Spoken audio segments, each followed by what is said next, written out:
So right now we are demonstrating PIR motion sensor in changing room in Central Mall.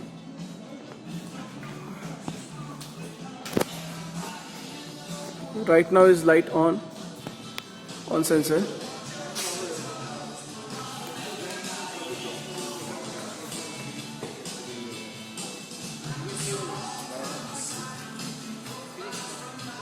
These all are changing rooms. So first, yes, now light is gone. So anyone walk in, so light will be on. This is light and this is the sensor, PIR sensor. It's very teeny and compact and no need to change any wiring thing. Whenever you go out, after certain time, light will go off.